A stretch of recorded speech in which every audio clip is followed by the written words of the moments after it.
Natural resources and their use का कोई तगड़ा वन शॉट ढूंढ रहे हो, कोई ऐसी वीडियो जो तुम्हें एक बार में सारे के सारे टॉपिक एकदम मस्ती के साथ समझा दे, तो बिल्कुल सही जगह आ गए हो भैया। मेरा नाम है आदित्य कौशिक, आप लोग प्यार से बुलाएंगे आदि भैया। एंड आज हम शुरू कर रहे हैं वन शॉट सीरीज, जहां सुपर वन शॉट होने वाले हैं। एक वीडियो में तुम्हें मैं पूरी एसएसटी पढ़ाने वाला हूं, मतलब कंप्लीट चैप्टर, वो भी मौज और मस्ती के साथ। और आज हम पढ़ रहे हैं natural resources and their use, हमारी नई एसएसटी का। अब भैया नई नहीं रही, अब हमारी एसएसटी का पहला चैप्टर। तो चलिए कुर्सी की पेटी बांध लीजिए एंड मजा लीजिए इस सफर का। तो ये है हमारे एनसीईआरटी का फर्स्ट चैप्टर। भैया एक एक टॉपिक आपके एनसीईआरटी से उठा के लाया हूं, तो ये मत सोचना कि कुछ भी मिस हो जाएगा। मुझे पता है आपके एग्जाम्स आने वाले हैं एंड आप नहीं चाहते एक नंबर भी मिस हो जाए, तो भाई तुम लोगों का एक नंबर भी मिस नहीं होगा। शुरू करते हैं। ये क्वेश्चंस देख रहे हो, ये कौन से क्वेश्चंस हैं? ये वही क्वेश्चंस हैं जो एनसीईआरटी के पीछे गिवन है। इस लेक्चर के बाद, इस 40 से 45 मिनट के लेक्चर के बाद तुझे इनमें से हर एक क्वेश्चन का आंसर आता होगा, ये आदि भैया की गारंटी है। तो शुरू करते हैं। ये आज के हमारे टॉपिक्स होने वाले हैं, इस पे ज्यादा डिस्कस नहीं करेंगे, सीधे कूद पड़ते हैं।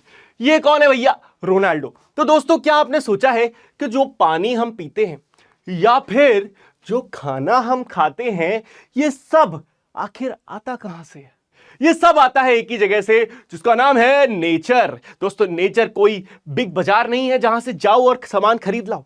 नेचर तो हमारे आसपास की हर चीज है। ये जंगल, ये पेड़, ये पौधे, ये वादियां, एवरीथिंग जो नेचुरली हमको मिला है वो नेचर है। तो आज हम इसी टॉपिक पे डिस्कशन करेंगे।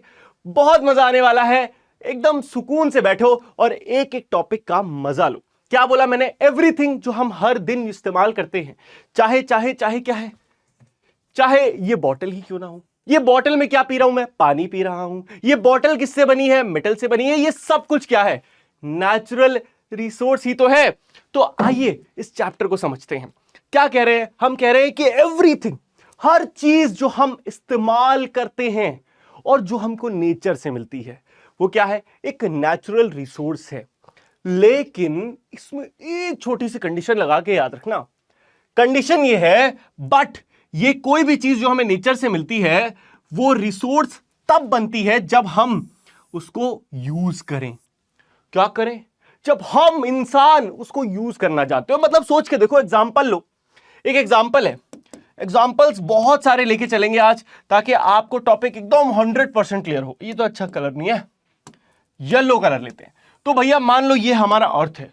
अर्थ की गहराइयों में कहीं अंदर जाके यहां पे क्या है? हमें बहुत सारा ऑयल मिला है, पेट्रोलियम है ना, ऑयल।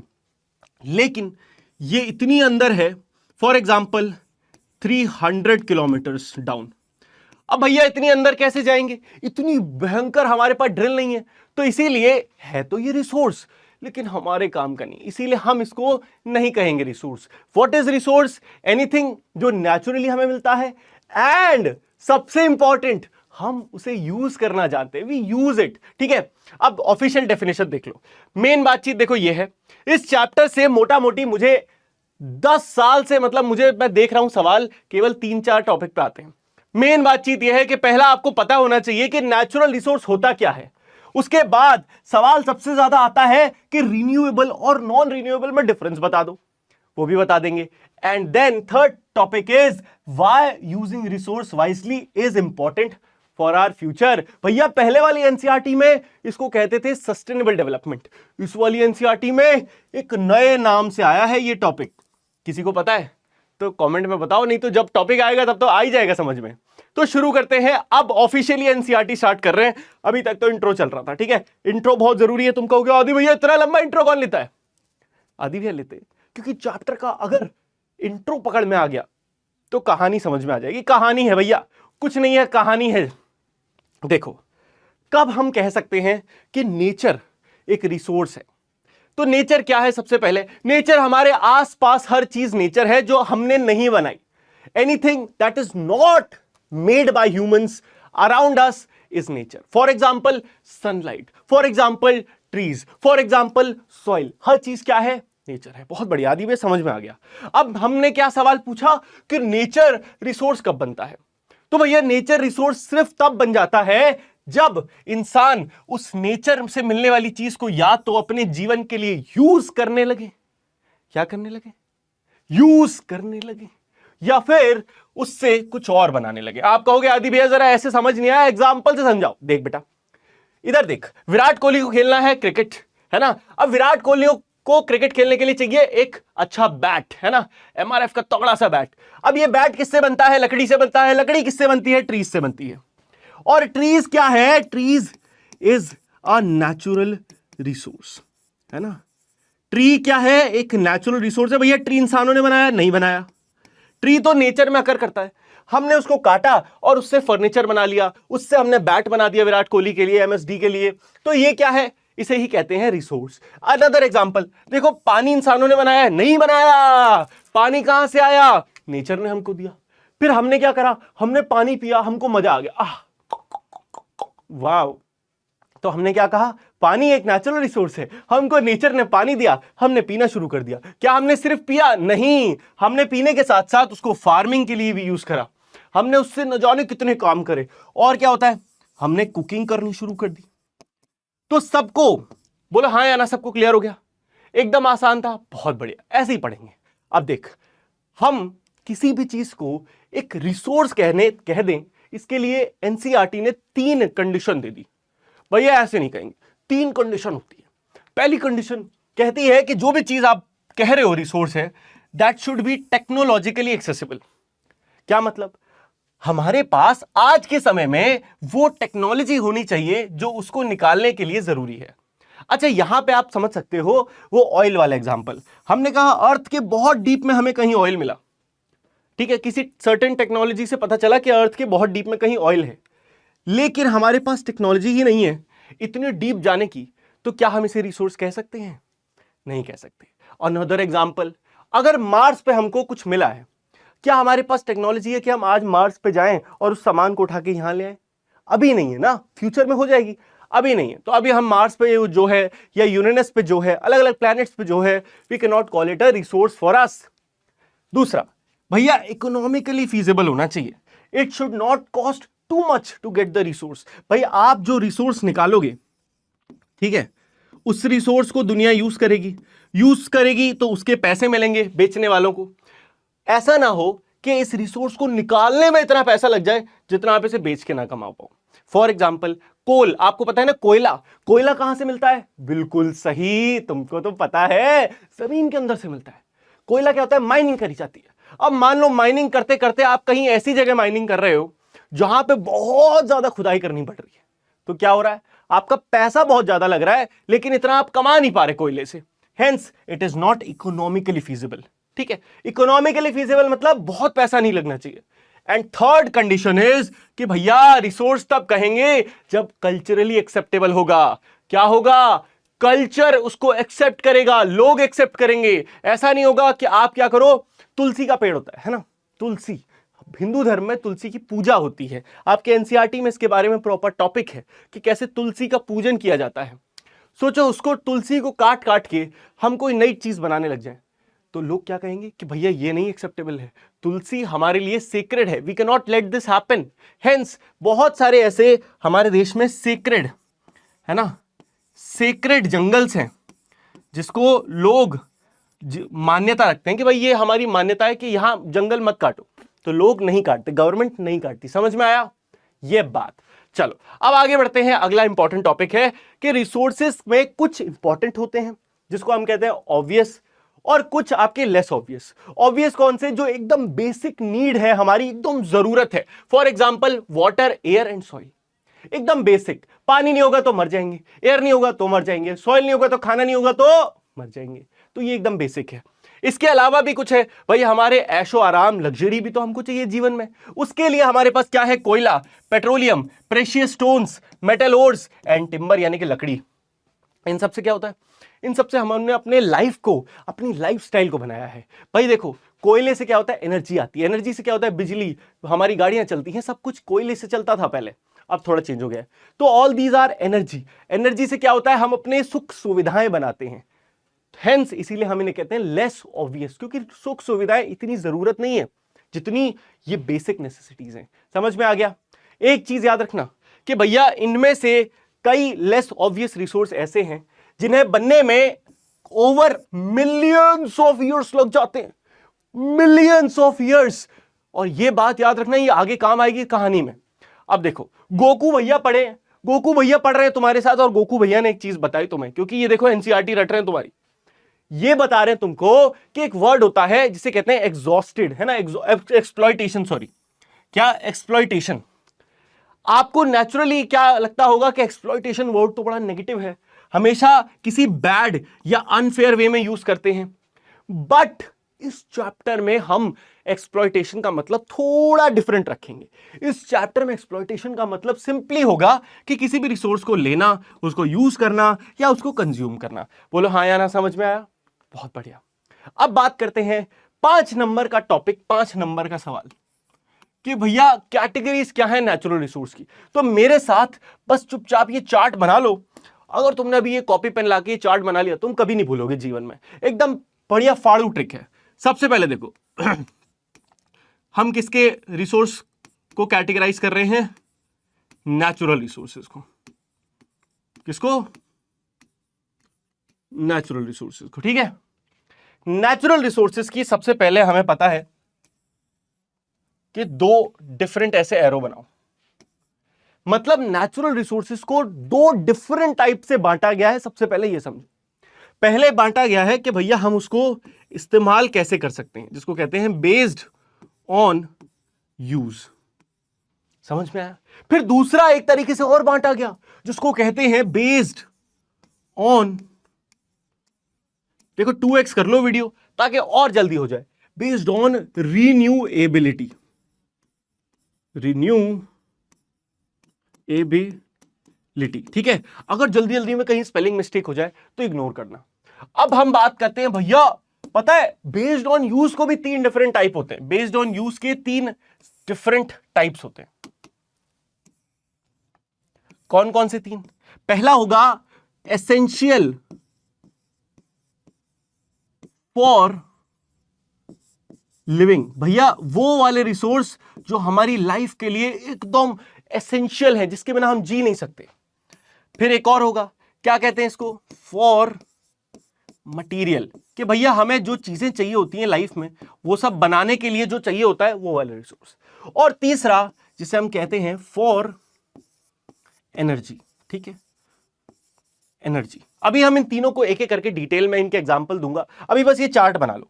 ठीक है, अब बात करें बेस्ड ऑन रिन्यूएबिलिटी की, तो 2 टाइप होते हैं। ये तो आपको पता ही होगा, हल्का फुल्का आइडिया तो होगा। एक होता है अपना प्यारा रीन्यूएबल, और दूसरा कौन सा होता है? वेरी सिंपल, बहुत बढ़िया, नॉन रिन्यूएबल। ठीक है, अब मैं तुम्हें पहले से बना बनाया चार्ट भी दे सकता था, लेकिन तुम्हारे साथ मैंने बनाया ताकि ये एक्चुअली तुम्हारे दिमाग में बैठे। बहुत सिंपल है, नेचुरल रिसोर्सेज को हम 2 डिफरेंट टाइप से कैटेगराइज कर सकते हैं। पहली कैटेगरी है बेस्ड ऑन यूज के, भाई उसको यूज कैसे करें। 3 टाइप होते हैं, एसेंशियल फॉर लिविंग, क्या बोलो? Essential for living. दूसरा मटीरियल्स के लिए जो काम आए। तीसरा जो हमारी एनर्जी बनाने के काम आए। एक एक के एग्जाम्पल अभी देखेंगे। दूसरे टाइप हो गया बेस्ड ऑन रीन्यूएबिलिटी, कि भाई बेस्ड ऑन कि क्या वो दोबारा बन जाते हैं या नहीं बनते हैं। दोबारा बन जाते हैं तो रिन्यूएबल, नहीं बनते हैं तो नॉन रिन्यूएबल। चलो अब एक एक करके समझते हैं। सबसे पहले हम बात करेंगे बेस्ड ऑन यूज की। बेस्ड ऑन यूज में सबसे पहला टाइप था एसेंशियल फॉर लाइफ या एसेंशियल फॉर लिविंग, दोनों सही है। एसेंशियल फॉर लिविंग मतलब आपका एयर, वाटर, फूड, जिनके बिना लाइफ नहीं एग्जिस्ट कर सकती, जिनके बिना हम जी नहीं सकते। कुछ कुछ ये वही है जिसको हम ऑब्वियस रिसोर्स के नाम से भी जानते थे, ये वही वाला है। लेकिन जोड़ना मत, ये डिफरेंट टॉपिक्स हैं, अलग अलग हैं। देखो ये आते कहां से हैं? एयर आती है एटमॉस्फेयर में हमारे, रिवर्स और पॉन्ड से वाटर मिलता है, सॉइल से हमें क्या मिलती है? फूड मिलता है। ये सब चीजें यहीं से तो मिलती हैं भाई। Humans can not create these resources, they are provided by nature. ये जो based on essential for life वाले हैं ना, इंसान इन्हें बना नहीं सकते। हम हवा बना नहीं सकते, हम पानी बना नहीं सकते। Everything is given to us by nature, हम केवल इनको यूज कर सकते हैं। समझ में आ रहा है? इन्हें कहते हैं एसेंशियल फॉर लाइफ। अगला आता है भैया रिसोर्सेज फॉर मटेरियल्स। तो भैया कोई भी चीज बनाने में जो हमारी मदद करे, तो फिजिकल ऑब्जेक्ट्स बनाने में जो मदद करते हैं, फॉर व्हाट, यूटिलिटी या ब्यूटी। यूटिलिटी मतलब जिस चीज की हमको यूज हो, है ना, यूजफुलनेस। यूजफुलनेस वर्ड होता है यूटिलिटी का मतलब, या फिर खूबसूरती के लिए। फॉर एग्जाम्पल लकड़ी का इस्तेमाल होता है चेयर बनाने के लिए, मार्बल का इस्तेमाल होता है स्कल्पचर्स बनाने के लिए। हाँ कि ना, बिल्कुल सही। इंडिया की जो ज्योग्राफिकल डाइवर्सिटी है ना भाई, ये हमको अतः अलग अलग रिसोर्सेज देती है, जैसे कि कहीं लकड़ी है, कहीं मार्बल है, कहीं कोल है, कहीं गोल्ड है, बहुत कुछ है ना। हमारे देश में ये बेस्ट बात है। अभी आगे इस पे भी डिस्कशन कर लेंगे। अब बात करते हैं तीसरा हमारा रिसोर्सेज फॉर एनर्जी। तो एनर्जी तो तुमको पता है क्या होता है, वो वाली नहीं जो हमको बॉर्नवीटा पीते ही आ जाती है, नहीं वो वाली नहीं। तुम लोग बॉर्नवीटा नहीं पीते अब? भाई मैं तो बचपन से बहुत बॉर्नवीटा पिया है। तुम लोग बताओ आजकल तुम लोग सुबह उठते हो तो क्या पीते हो? भाई रिसोर्सेज फॉर एनर्जी की बात करें तो भैया पहला होता है, देखो, एसेंशियल फॉर मॉडर्न लिविंग। क्या है ये? जो आज की मॉडर्न लिविंग जिसमें हमारे पास इंटरनेट है, इलेक्ट्रिसिटी है और पता नहीं क्या क्या है, ये सारे अप्लायंसेस चलते हैं बिजली या इलेक्ट्रिसिटी या और किससे, कोल से। तो इस मॉडर्न लिविंग को पावर करने के लिए या फिर ट्रांसपोर्टेशन के लिए या इंडस्ट्रीज को चलाने के लिए we need energy man, energy. और इन सोर्सेस में क्या आता है? कोल आता है, पानी आता है, पेट्रोल आता है, नेचुरल गैस आता है, सनलाइट आता है, विंड आता है। जो क्लास के टॉपर बच्चे होंगे ना, जो टॉपर इस वीडियो को देख रहे होंगे, केवल उन्होंने एक बात नोटिस करी होगी, आदि भैया एक कंफ्यूजन है, आपने यहां पे भी पानी कह दिया और आपने यहां पे भी पानी कह दिया इधर एसेंशियल फॉर लाइफ में।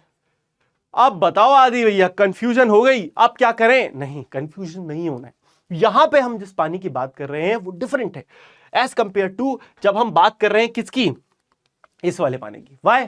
अभी बताता हूं। अब इधर देख, एक मिनट रुक, वो वाला पेज कहां गया जिसमें तुझे समझाना था वो वाली चीज, ये देख। तो भैया जब हम बात कर रहे हैं पानी की, दूसरे वाले फॉर एनर्जी, तो पानी से एनर्जी दो तरीके से बनती है। अभी थोड़ा आगे का पेज है लेकिन तुम्हारा डाउट, टॉपर का डाउट क्लियर करना है। देख, पानी से बिजली बनती है या तो हाइड्रो पावर से या फिर टाइडल से। हाइड्रो पावर मतलब जब पानी बहुत ऊपर से कहीं बहुत तेजी से गिर रहा होता है और वहां पे आप क्या लगा दो, टरबाइन लगा दो, एक है ना, एक पंखा लगा दो, वो पंखा घूमेगा डुक डुक डुक डुक डुक डुक और बिजली बन जाएगी। सिमिलरली टाइडल, टाइड मतलब लहरें, जूम जूम जूम, लहरें बहुत तेज चल रही हैं, आप पंखा लगा दिया, डुक डुक डुक डुक डुक डुक घूमा, बिजली बन गई। तो ये वाले पानी को यूज करते हैं, फिर यही पानी आगे जाके फार्मिंग में कम क्वांटिटी पे यूज होता है। हेंस वाटर आपका दोनों जगह काम आता है, एनर्जी बनाने में भी और आपके एसेंशियल फॉर लाइफ में भी। ठीक है, अब इधर वापस आएंगे, अब हम इधर चलते हैं। ठीक है, तो हमारे तीन क्वांटिटी आपको समझ में आ चुकी है, essential for life, for material, for energy. बोलो चौका सा मामला, बहुत बढ़िया। अब बढ़ते हैं आगे, बेस्ड ऑन रिन्यूएबिलिटी। उसमें सबसे पहला आता है भैया आपका क्या, रिन्यूएबल और नॉन रिन्यूएबल। रिन्यूएबल और नॉन रिन्यूएबल। रिन्यूएबल बोले तो जो दोबारा बन जाए, लिखो ऐसे, हिंदी में लिखो, हिंदी मातृभाषा, जो दोबारा बन जाएं। ठीक है, जो दोबारा बन जाए वो रिन्यूएबल, जो दोबारा ना बने वो क्या है, नॉन रिन्यूएबल। इनकी डेफिनेशन तुम्हें चाहिए, आओ दिखाता हूं। सबसे पहले बात करते हैं रिन्यूएबल की। क्या है रिन्यूएबल? भैया रिन्यूएबल वो रिसोर्सेस हैं जो रिन्यू हो सकते हैं naturally in a short period. ये बन सकते हैं दोबारा इन अ शॉर्ट पीरियड, छोटे टाइम में। वेरी इंपॉर्टेंट बात है, अभी देखना इसमें क्या आता है। इट इंक्लूड अनलिमिटेड रिसोर्सेज, जैसे कि सोलर और विंड एनर्जी। देखो कुछ तो ऐसे रिसोर्सेज होते हैं जो बार बार खत्म होते हैं लेकिन वो बहुत जल्दी दोबारा बनते हैं। फॉर एग्जाम्पल जंगल काटा 10 साल में जंगल उग गया, फिर काटा 10 साल में फिर उग गया। लेकिन इसमें हम इनफाइनाइट रिसोर्सेज को भी ऐड कर लेते हैं। इनफाइनाइट मतलब वो कभी खत्म नहीं होने वाले, जैसे कि सन से आने वाली सोलर रेज, क्या ये कभी खत्म होंगी? इनफाइनाइट है। क्या हवा चलनी कभी बंद होगी? नहीं, इनफाइनाइट है। क्योंकि ये इनफाइनाइट है, कभी खत्म नहीं होगी, तो इनको भी हमने नॉन रिन्यूएबल की कैटेगरी में रखा है। नॉन नहीं, सिर्फ रिन्यूएबल की कैटेगरी में। बोले समझा? हाँ या ना? चटैक एकदम क्लियर है मामला, चटैक लिख दो चैट में।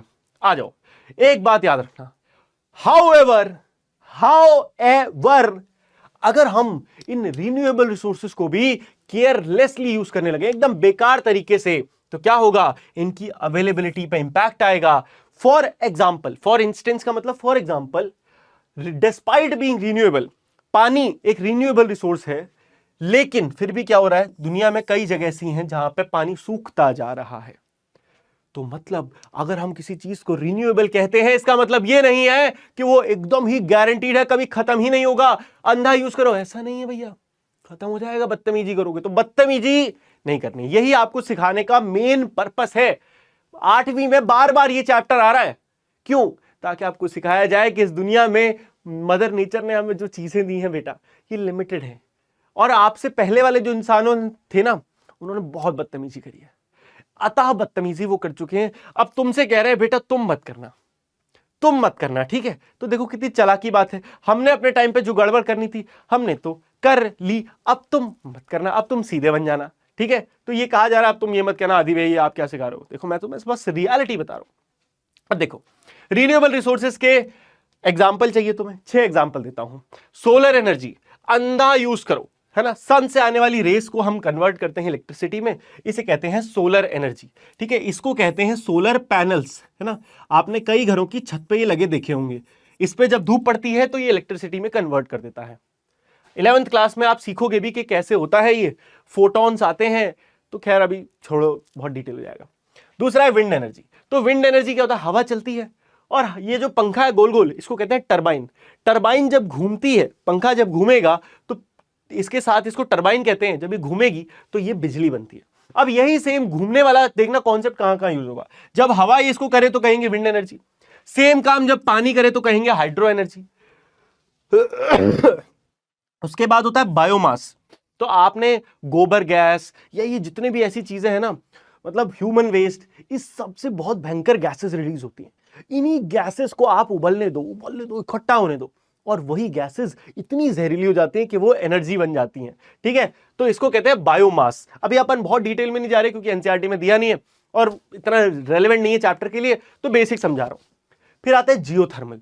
हमारे अर्थ के अंदर भी पता है क्या है, लावा है, वो लावा उबल रहा है, गर्मी निकल रही है, और जहां गर्मी होगी वहां से क्या निकलेगी, भाप निकलेगी, और भाप में बड़ी शक्ति है। कभी देखा है जब चाय बन रही होती है, ऐसे आपने चाय बनाई, गैस जलाई, पानी उबल रहा है, डुक डुक डुक डुक, और उसके ऊपर अगर आपने रख दी कोई क्या प्लेट, तो प्लेट भी डांस करने लगती है, डुक डुक डुक डुक डुक डुक। तो वो डांस कैसे कर रही है, क्योंकि उसके नीचे से उस पर फोर्स लगा रहा है कौन, भाप। तो भैया भाप में अगर इतनी शक्ति है कि वो प्लेट हिला सकती है, तो अगर मैं कहीं से बहुत सारी भाप ले आऊं तो वो तो दुनिया भी हिला सकती है। कुछ ऐसा ही दिमाग साइंटिस्ट ने लगाया, तो क्या बनाया, जियोथर्मल। हमारे अर्थ के हमारा जो अर्थ है उसके अंदर जो गर्मी है उससे एनर्जी बनाई। और लास्ट में टाइडल। टाइडल मतलब जब तेज लहरें चलती हैं, तेज लहरें टरबाइन को गोल गोल गोल गोल घुमा देती हैं, जिससे क्या बनती है, बिजली बनती है। तो ये कुछ तरीके थे। अब इनमें तरीकों में आप सोचने वाली बात यह है, कोई भी ऐसा तरीका नहीं है जो खत्म हो जाए, सबको दबा के यूज करो, कोई टेंशन नहीं, जितना चाहे यूज करो, खत्म नहीं हो रहा मामला, ठीक है? इनफैक्ट फॉरेस्ट भी रिन्यूएबल का एग्जांपल है, लेकिन फॉरेस्ट एक ऐसा एग्जांपल है जो भैया तमीज से नहीं यूज करा तो क्या होगा, खत्म हो जाएगा। तो खत्म नहीं करना है। अब ये सब मुमकिन हो पा रहा है हमारे नेचर की एक प्रॉपर्टी के कारण। आज कुछ रिसोर्सेज को हम रिन्यूएबल कह रहे हैं, हम कह रहे हैं ये रिन्यूएबल है, दोबारा आ जाएंगे। कैसे? क्योंकि हमारे अर्थ के पास एक सुपर पावर है ना? जैसे स्पाइडरमैन के पास एक सुपर पावर है, क्या है बोलो? वेरी गुड, क्या है? कि वो उसके पास स्पाइडर वेब है। आयरन मैन के पास क्या सुपर पावर है? अपना सूट है। कैप्टन अमेरिका के पास क्या पावर है? कि भैया वो शक्तिशाली कैप्टन अमेरिका, उसके पास उसकी शील्ड है। हल्क के पास क्या पावर है? सुपर स्ट्रेंथ है। हमारे अर्थ के पास क्या पावर है? अर्थ के पास पावर है हीलिंग की, कि वो अपने आप को ठीक कर सकती है। बस टाइम स्लो है। टाइम तेज होता तो तुम्हें लगता जादू है, धीरे होता है तो तुम्हें लगता है अरे ये तो नेचुरल है। कभी देखा है तुम्हारे कभी चोट लग जाए, कट लग जाए, क्या वो कट जिंदगी भर ऐसे ही रहता है? नहीं रहता है, ठीक हो जाता है। पता है पिछले साल मेरा एक्सीडेंट हुआ था, मेरा हाथ टूट गया। हाथ टूट गया तो क्या हुआ, आज हाथ ठीक हो गया, चकदे पट्टे बल्ले बल्ले। तो क्या है ये? हमारे नेचर की सुपर पावर ही तो है जो हमको ठीक कर देती है। अब इसके अंदर भी दो चीजें आती हैं, एक आता है रिस्टोरेशन और एक आता है रीजनरेशन। अर्थ की पावर देखो, अर्थ की पहली पावर है रिस्टोर करना। कुछ अगर कट गया, कुछ टूट गया, रिस्टोर कर देगी। इंसान का हाथ कट जाए, इंसान कट जाए मतलब ऐसे अलग ना हो जाए, थोड़ा पेपर कट लग जाए, नॉर्मल कट लग जाए, ठीक हो जाएगा। है ना, जब तक वो ठीक होने लायक है। या फिर अगर पेड़ की तुम टहनी तोड़ दो तो वहां पे टहनी दोबारा उग जाएगी। इसको कहते हैं रिस्टोरेशन। व्हाट? रिस्टोरेशन मतलब नेचर हील्स इटसेल्फ। इसके अलावा एक और प्रॉपर्टी है जिसको हम कहते हैं रीजनरेशन, दोबारा भी बनता है। भैया इंसान को देखो, ह्यूमंस, क्या हम ह्यूमंस रिस्टोर होते हैं? बिल्कुल होते हैं। क्या हम ह्यूमंस रीजनरेट होते हैं? अगर कोई ह्यूमन मर जाए तो क्या नए ह्यूमंस बॉर्न होते हैं? यस, वी आर बॉर्न, है ना, नए ह्यूमंस बॉर्न हो रहे हैं, तो मतलब रीजनरेट हो रहे हैं। ट्रीज, क्या ट्रीज अगर एक बार खत्म हो जाए दोबारा नहीं उगते हैं? आदि भैया बिल्कुल उगते हैं, आप पेड़ लगाओ खूब ट्रीज आएंगे। Hence trees are also regenerated, हम ट्रीज भी दोबारा रीजनरेट होते रहते हैं। तो रीजनरेशन क्रिएट्स न्यू लाइफ, नया जन्म बनाता है। ये अर्थ की, हमारे एटमॉस्फेयर की, हमारे नेचर की ये सुपर पावर है दो, याद रहेगा। नेचर की दो super power, restoration, regeneration. Restoration मतलब कोई चीज को हील करना, रीजनरेशन मतलब नई लाइफ बनाना। आगे देखो, अब ये दोनों रिस्टोरेशन, रीजनरेशन एक साइक्लिक फॉर्म में काम करती है। किस फॉर्म में? साइक्लिक फॉर्म में। फॉर एग्जाम्पल, हमारा नेचर इतना परफेक्ट बना हुआ है ना, इसमें कुछ भी खराब नहीं जाता। कभी देखा है कि कोई जानवर अगर बुरी तरीके से रोड पे उसका एक्सीडेंट हो जाता है, मर जाता है ना, तो क्या होता है? कुछ दिन बाद वो गायब हो जाता है। गायब कैसे हो जाता है? क्योंकि अलग अलग उस पे इंसेक्ट्स, फंगस, बैक्टीरिया लग जाता है और उसको खा जाते हैं। अब आपको तो लगेगा यार ये तो बहुत बुरा हुआ, बेचारा कोई डॉगी की डेथ हो गई, इसको कोई खा गया। बट अगर आप इनके पॉइंट ऑफ व्यू से सोचो, बैक्टीरिया, फंगस, इंसेक्ट्स के, और इनकी तो पार्टी हो गई, बल्ले बल्ले पार्टी आ गई, ये अब तो हम 1-2 महीने तक खाना खाएंगे। Do you understand? मजाक से समझा रहा हूं लेकिन सोचने वाली बात है। हमारे अर्थ में ये भी लिविंग है, हम भी लिविंग है, वो जानवर भी लिविंग था, हम भी जानवर खाते हैं, तुम्हें पता है मीट दुनिया खाती है, ये भी तो खाएंगे। तो नेचर ने सब कुछ बनाया ही ऐसे है कि अगर कोई चीज मर भी जाती है ना, तो भी वो किसी और के काम आ जाए। उसके बाद वो एकदम मर जाएगी तो क्या होगा? मान लो कोई पेड़ है, कोई पेड़ गिर गया, उस पर क्या होगा? सारे कीड़े वीड़े आ जाएंगे, ये पेड़ को एकदम डिकम्पोज कर देंगे। फिर इस पेड़ में जो न्यूट्रिएंट्स थे वो सॉइल में चले जाएंगे और वो सॉइल के काम आएंगे। फिर नया पेड़ बनेगा, उसके काम आएंगे। This is the power. समझ में आ रहा है? देखो, अब कैरेक्टरिस्टिक्स क्या होते हैं रीन्यूएबल रिसोर्सेज के? एक कैरेक्टरिस्टिक है बस कि भैया वो दोबारा तो जनरेट हो जाएंगे, दोबारा तो हो जाएंगे, लेकिन एक कंडीशन हमेशा याद रखना कि तब तक जब तक आप नेचर का जो साइकिल है उसको मेंटेन करके रखेंगे। अगर आप एक तरीके से उसको यूज करेंगे, फॉर एग्जांपल देखो, रिवर्स है। रिवर्स किस पे डिपेंड है कि उन पे कितना इनपुट आ रहा है। रिवर्स में पानी आता कहां से? या तो बारिश से आता है या ग्लेशियर के पिघलने से आता है। अगर ये ज्यादा हो गया तो बाढ़ आ जाएगी, कम हो गया तो नदियां सूख जाएंगी। सिमिलरली पेड़ का देखो भैया, पेड़ आपको तब तक टिम्बर यानी कि लकड़ी देंगे जब तक आप उसको तमीज से यूज कर रहे हो। अगर आपने जंगल इतना ज्यादा काट दिया कि दोबारा पेड़ ही ना उग पाए तो आपको दोबारा ये जंगल पेड़ नहीं देगा। तीसरा, सॉइल न्यूट्रिएंट्स क्या होते हैं? रिस्टोर हो जाते हैं नेचुरली। किससे? इकोसिस्टम प्रोसेस से। What is this ecosystem process? अभी पढ़ेंगे अगली स्लाइड में। सोलर और विंड पावर कॉन्स्टेंटली अवेलेबल है थ्रू नेचुरल फिनोमेना। केवल सोलर और विंड ऐसी पावर हैं जो हमारे पास बेइंतहा बेहिसाब है, बाकी सब लिमिटेड है बेटा, सब लिमिटेड है, बाकी सब लिमिटेड है। तो कंडीशन क्या है? सस्टेनेबल। आदि भैया आपने कहा रिन्यूएबल है, लेकिन फिर आप कह रहे हो नहीं भी है अगर आप सही से यूज नहीं करो। तो क्या तरीका है जिससे हम उसको सही से कर पाए? सिंपल तरीका यार, आसान सी बात है, सोचने वाली बात है। कोई भी रिन्यूएबल रिसोर्सेज तब तक ही रिन्यूएबल रहेगा ओनली अगर हम नेचुरल रिदम जो रिस्टोरेशन की है और रीजनरेशन की है उसको डिस्टर्ब ना करें। एक बात बताओ, मैं अगर आपसे कहता हूं कि अगर मेरी उंगली कट जाए, इसको ठीक होने में कितना टाइम लगता है? कम से कम 1 हफ्ता लगता है। मैंने उंगली काटी, 2 दिन रुका, फिर काट दी, फिर 2 दिन रुका, फिर काट दी। क्या होगा? धीरे धीरे मेरे हाथ में घाव पड़ जाएगा, मेरी उंगली खराब हो जाएगी। टचवुड ऐसे कभी होना। लेकिन ये क्या कर रहे हैं हम? हमें पता है कि नेचर का रिस्टोर करने का एक टाइम है। अगर हम उतने टाइम भी नहीं रुक रहे हैं तो हम तो बेवकूफ हैं। लेकिन हम रियलिटी में यही कर रहे हैं। हमें पता है कि जब हम एक जंगल से लकड़ी काटते हैं, दोबारा उगने में उसको 10 से 12 साल लगते हैं। लेकिन हम क्या करते हैं? थोड़े दिन रुके फिर और काट दी, थोड़े दिन रुके फिर और काट दी। ऐसा टाइम आता है कि जंगल ही उगने बंद हो जाते, वो एरिया ही खराब हो जाता है। तो हमें क्या करना है? हमें यह आंसर याद रखना है कि रिन्यूएबल रिसोर्स तब तक रिन्यूएबल रहेगा जब तक नेचुरल रिदम का मतलब नेचुरल स्पीड है ना, नेचुरल स्पीड जो है रिस्टोरेशन और रीजनरेशन की वो डिस्टर्ब नहीं होती है। अगर हम यूज करेंगे रिसोर्सेज को faster than they can regenerate, तो रिसोर्सेज क्या होंगे, डिप्लीट यानी कि खत्म होने लगेंगे। बोलो समझ में आया हाँ या ना? बहुत इजी था, एकदम सिंपल था। तो भैया चार अलग अलग ऐसी चीजें हैं जिससे हम रिन्यूएबल रिसोर्सेज को नॉन रिन्यूएबल बना देते हैं। हम इंसान क्या करते, या तो ओवर हार्वेस्टिंग करें, काटेंगे तो इतना काटेंगे जंगल खत्म कर देंगे, या फिर पॉल्यूशन से क्या होगा, इंडस्ट्रियल वेस्ट कहां जाता है, रिवर्स में जाता है, जिससे नेचुरल साइकिल खराब हो जाती है। जो जहरीले पदार्थ हैं वो एक्वेटिक लाइफ को डिस्टर्ब कर देते हैं वो करके।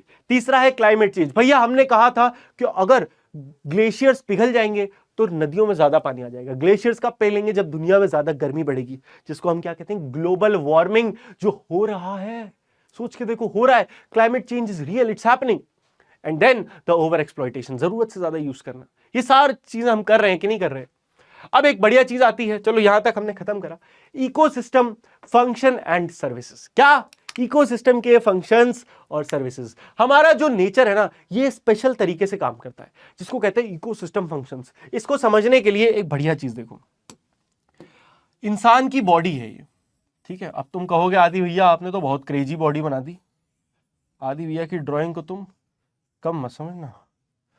वाह, थोड़ी गड़बड़ हो गई, इसको थोड़ा ठीक कर देते हैं। मजाक मत उड़ाना कोई, हाँ कोई मजाक नहीं उड़ाएगा। Ten ten ten. हाँ, तो भैया ये इंसान का शरीर है।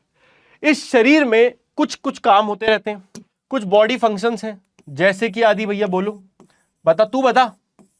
हाँ बोल बोल, शर्मा मत। बहुत बढ़िया। जैसे कि दिल धड़कता है, अगर दिल धड़कना बंद हो जाए तो क्या होगा, टाइटाइफिस। अगर किडनी कहे कि भैया अब मैं ब्लड फिल्टर नहीं करूंगी, चल निकल यहां से, तो क्या होगा, टाइटाइफिस। अगर दिमाग कह दे कि ना भैया आज से मैं नहीं चल रहा, तो क्या होगा, हम तो पागल हो गए, दिमाग खराब, मर गए, पागल। तो हेंस हमारी बॉडी में कुछ फंक्शंस हैं जिसके बिना वी कैन नॉट सर्वाइव। इसी तरीके से हमारे नेचर में भी कुछ फंक्शंस हैं जिन्हें हम कहते हैं इकोसिस्टम फंक्शंस।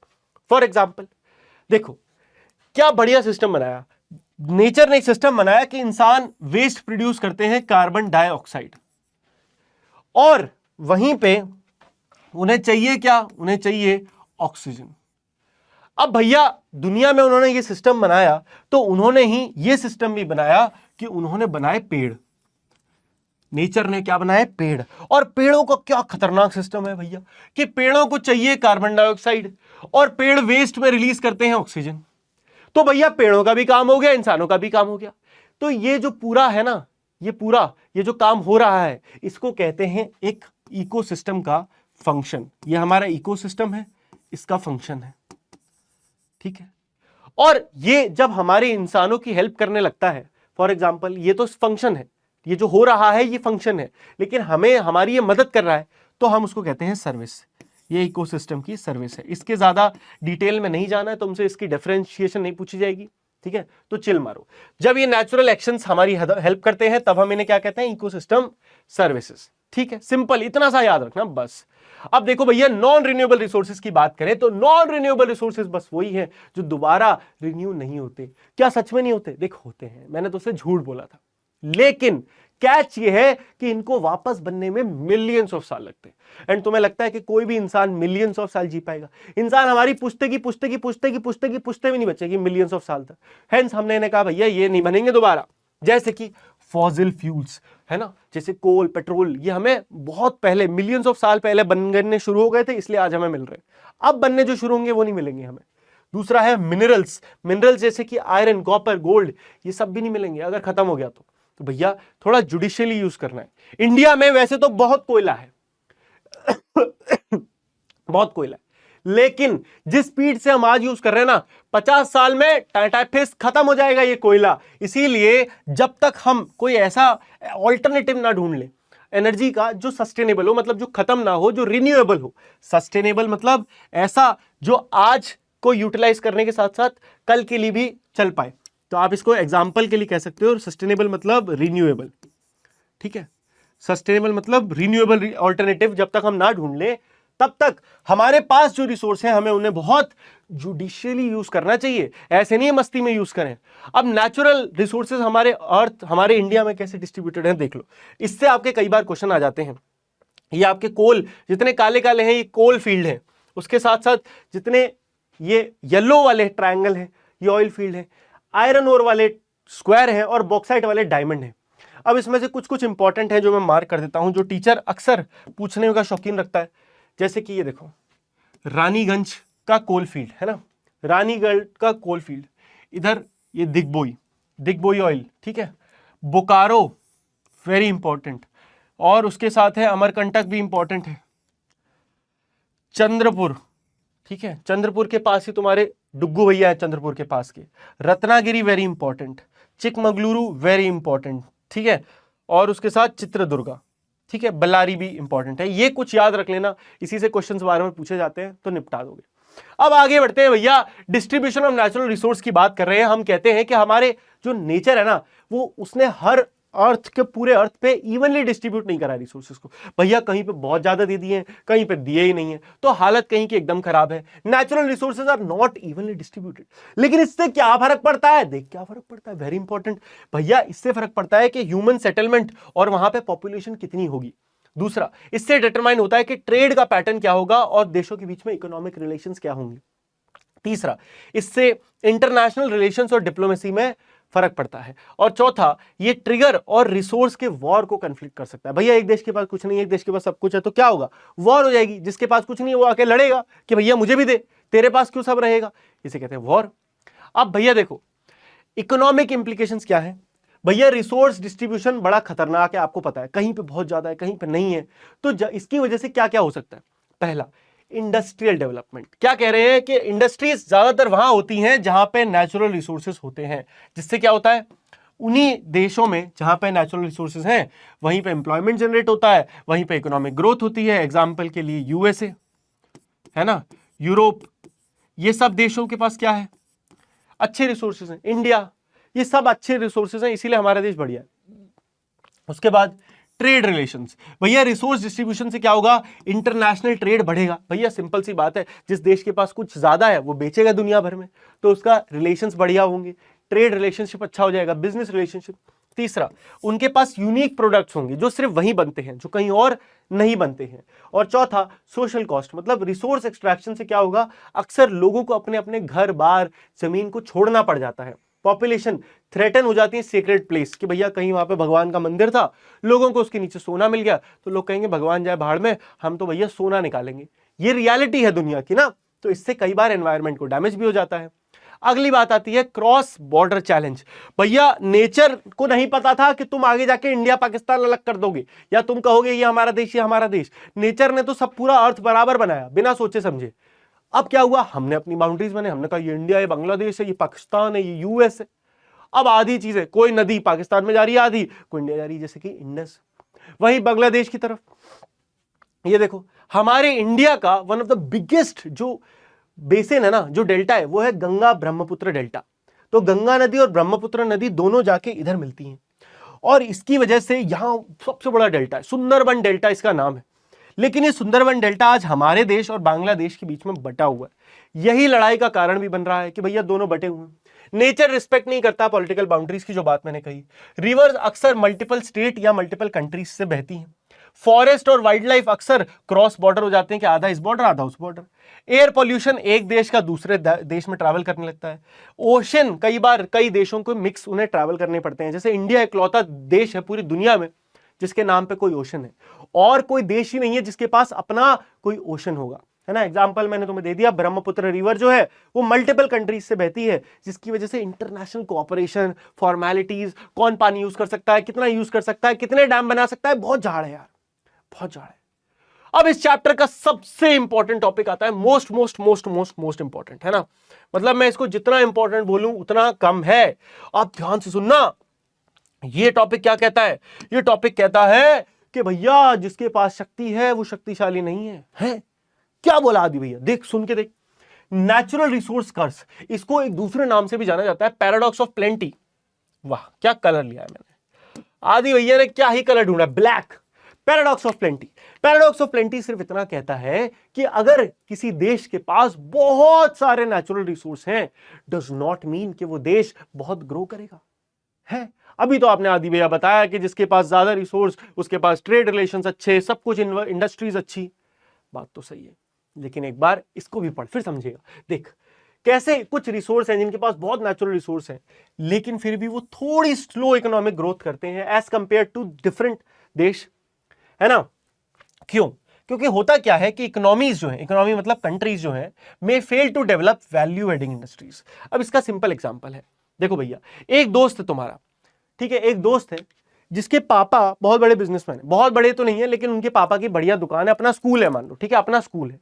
अब अपना स्कूल जो है वो महीने के 3-4 लाख रुपए कमा के देता है पापा को।